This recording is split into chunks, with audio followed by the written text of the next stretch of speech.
Modals. आज हम लोग क्या पढ़ेंगे कि मोडाल्स क्या होते हैं। हमने लास्ट चैप्टर में क्या पढ़ा था, प्राइमरी ऑक्सिलरी मतलब हेल्पिंग वर्ब कौन से होते हैं। अब हम क्या पढ़ेंगे, मोडाल ऑक्सिलरीज मतलब मोडाल्स। तो मोडाल ऑक्सिलरीज या modals are also helping verbs. ये भी क्या होते हैं, हेल्पिंग वर्ब्स होते हैं। However, they have some special characteristics. Like first is modal express. Modal क्या express करते हैं, capability, possibilities, permission, power, request, willingness, etc. Second, modals are not governed by the number, gender or person of the subject. जैसे हम जो primary auxiliaries थे उसमें अगर हमें इज आर एम यूज करना है तो इज यूज जब करते थे तब सिंगल होता है, आर जब यूज करते थे तब प्लूरल होता है, बट मोडाल्स में ऐसा नहीं होता है। That is, they remain the same even if there is any change in number, gender or person of the subject. Then third, modals are always followed by the first form of the verb. Modals के साथ हमेशा क्या लगता है, first form of the verb. Fourth, modals have no ing forms. Modals में ing forms नहीं होती है, मतलब कि continuous forms नहीं होती। तो shall, should, will, would, can, could ये सब क्या होते हैं हमारे main modal auxiliaries. Now what are the uses of modals? First is may, can, could, will. ये कहाँ use होता है, to get or give permission. For example, may I come in, madam? Yes, you may. Can you show me the way to the railway station? Yes, I can. Please follow me. तो यहाँ पे may, can, could, will किस चीज के लिए use होते हैं, to give or to get permission. Then D is should. Should कहाँ पे यूज होता है, first to denote duty or obligation, मतलब कि जो हमारी ड्यूटी है तो हमें फॉलो करना ही करना है। जैसे we should obey our elders, कि हमें obey करना ही है। तो first to denote a condition, superposition, possibility, etc. जैसे if it should rain in the afternoon, we shall play the match tomorrow. अब यहाँ क्या शो कर रहा है, ये कंडीशन कि अगर बारिश हुई, बारिश होनी जरूरी है मैच खेलने के लिए। Third, to give and ask for advice. कोई एडवाइस लेनी होती है या हमें देनी होती है किसी को, तो क्या यूज करते हैं, should. You should not go there alone. तुम्हें वहां अकेला नहीं जाना चाहिए। Should I go ahead with my plan? अब इसमें हम एडवाइस दे रहे हैं और इसमें हम we are asking for advice. Then fourth, after lest to express a negative purpose, मतलब walk fast lest you should miss the train. तो lest के बाद अगर हमें negative purpose के लिए यूज कर रहे हैं। Fifth, to disapprove something that was done in the past. जो चीज पास्ट में हो सकती थी उसको हम disapprove की। You should not have insulted them. Insulted him मतलब कि हम insult कर चुके हैं उन्हें, बट हमें वो नहीं करनी चाहिए थी। C, would. would का यूज होता है to express a wish or desire. किसी wish या desire को express करने के लिए। Example, we would like to go for a picnic. हमें पिकनिक जाना चाहिए। Second, to express frequent past actions. Third, to indicate refusal. अगर हम किसी चीज को मना करना है तो उसको the scooter would not start easily. तो ये क्या refusal कि वो easily start नहीं होगा। Fourth, to denote polite request. कोई polite request हमें denote करनी होती है उसके लिए यूज होता है। Fifth, to denote condition or uncertainty. कोई ऐसी कंडीशन या फिर अनसर्टेनिटी को शो करने के लिए, जैसे if he were intelligent enough he would have opposed the bill. तो यहाँ पे क्या है, if यूज हो रहा है मतलब ये सेंटेंस कंडीशन है।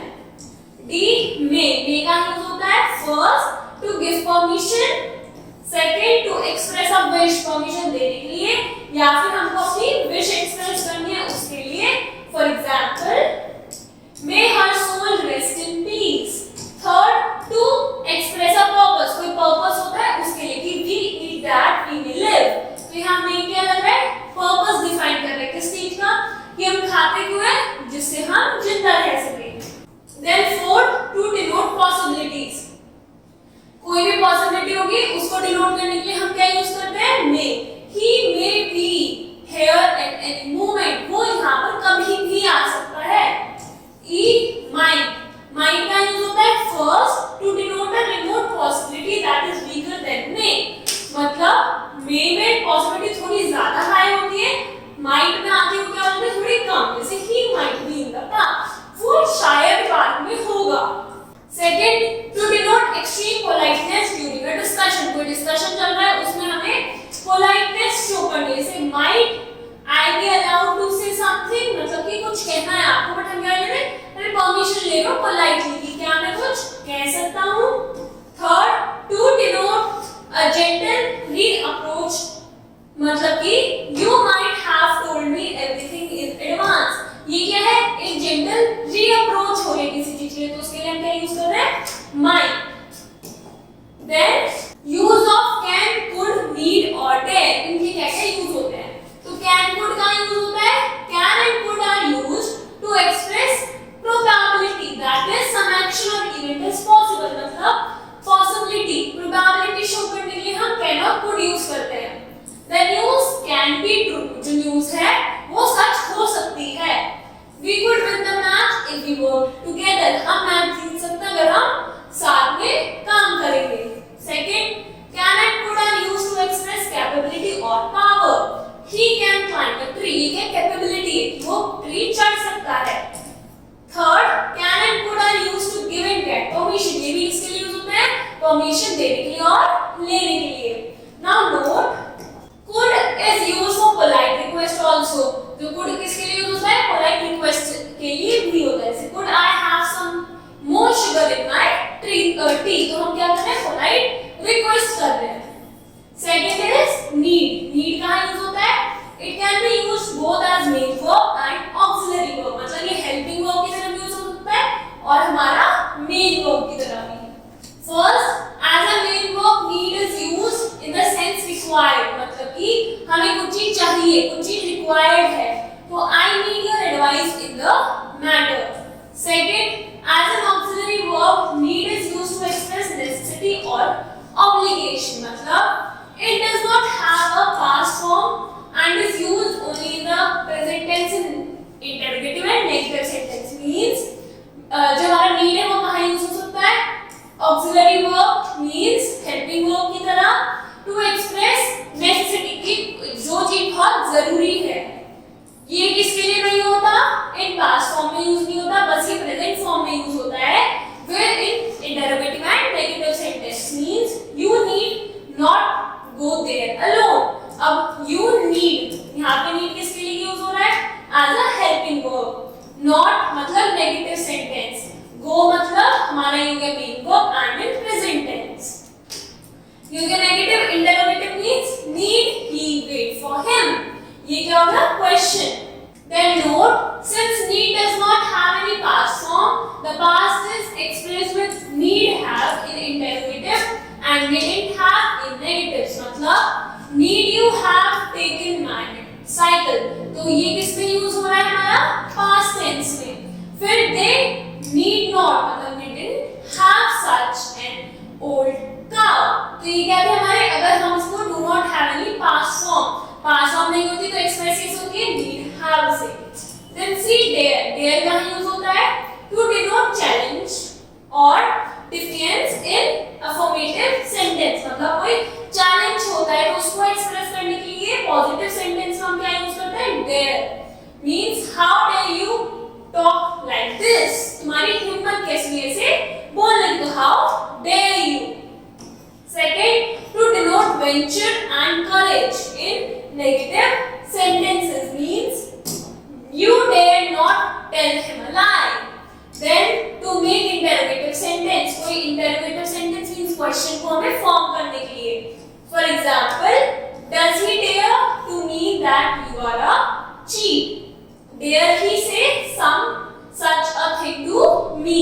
Then must and ought का यूज होता है, must is used to express strong determination, कोई strong determination हमें एक्सप्रेस करनी होती है तो हम क्या यूज करते हैं, मस्ट, कि we must work hard and win the match, तो ये क्या डिटरमिनेशन, मोटिवेट कर रहे हैं हम कि हमको मेहनत करनी चाहिए और मैच को जीतना चाहिए।